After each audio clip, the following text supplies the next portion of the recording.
Del, HP, Lenovo और Asus जैसे laptop brands को टक्कर देने के लिए भारतीय सरकार की पीएसयू देश का पहला लैपटॉप लॉन्च कर चुकी है। आईटीआई जिनके बनाए टेलीफोन से एक टाइम पे हम सभी के घरों में होते थे, अब फिर दोबारा इलेक्ट्रॉनिक्स मैन्युफैक्चरिंग सेक्टर में कूद चुकी है और आईटीआई ने इंटेल के साथ कोलैबोरेशन में i7 प्रोसेसर्स के लैपटॉप्स और डेस्कटॉप्स लॉन्च कर दिए हैं। ये लैपटॉप स्मैश ब्रांड्स के अंतर्गत केरला में आईटीआई की पलक्कड़ यूनिट में प्रोड्यूस किए जा रहे हैं। और कमाल की बात यह है कि इन लैपटॉप्स में जिन मल्टीलेड पीसीबीज का इस्तेमाल किया गया है उनको पूरी तरह से इसी यूनिट में प्रोड्यूस किया जाता है।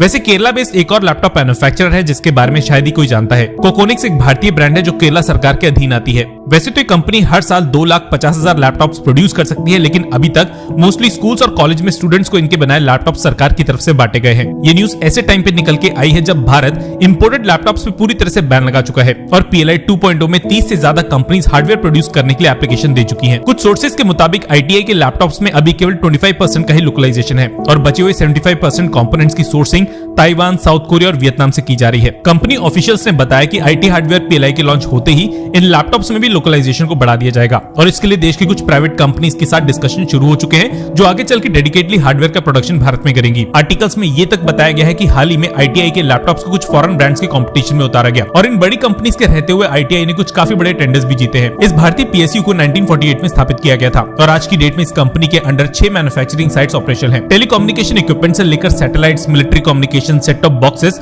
और 3D प्रिंटर्स तक प्रोड्यूस करने की कैपेबिलिटीज पीएसयू के पास है। लेकिन दुख की बात यह है कि इस भारतीय कंपनी का नाम शायद ही कभी आगे आता है। सोचिए, पूरी दुनिया के लैपटॉप मार्केट की वैल्यू $158 बिलियन के आसपास है और 2030 तक इसके बढ़कर $227 बिलियन तक होने का अनुमान लगाया गया है। इतने बड़े मार्केट में चाइना 70% शेयर के साथ डोमिनेट करता है और भारत में 80% से ज्यादा लैपटॉप्स चीन से ही सोर्स किए जाते हैं। और जिस आईटी पीएलआई को हाल ही में निकाला गया है उसमें एक भी ऐसी भारतीय कंपनी नहीं है जो आगे चल के लैपटॉप्स का प्रोडक्शन किसी नए ब्रांड के अंतर्गत करेगी। डिक्सन, ऑप्टिमस और विविडियन जैसी जिन भारतीय कंपनीज ने इसमें अपना नाम दिया है वो भी किसी फॉरेन ब्रांड्स के लैपटॉप की कॉन्ट्रैक्ट मैन्युफैक्चरिंग कर सकती है और भारतीय ब्रांड का इस सेक्टर में ना होना आगे चल के भारत के लिए भी काफी बड़ा खतरा बन सकता है। यूएस और चीन के बीच ट्रेड वॉर इसका सबसे बड़ा एग्जांपल है। खैर, आईटीआई जैसी पीएसयू की वजह से शायद भारत को अपना खुद का कोई ब्रांड मिल सके, हालांकि हमारे हिसाब से इसके चांसेस काफी कम है। ये खबर अगर आपका दिन बना चुकी है तो कमेंट सेक्शन में MIL लिखकर आप हमें बता सकते हैं। धन्यवाद। जय हिंद।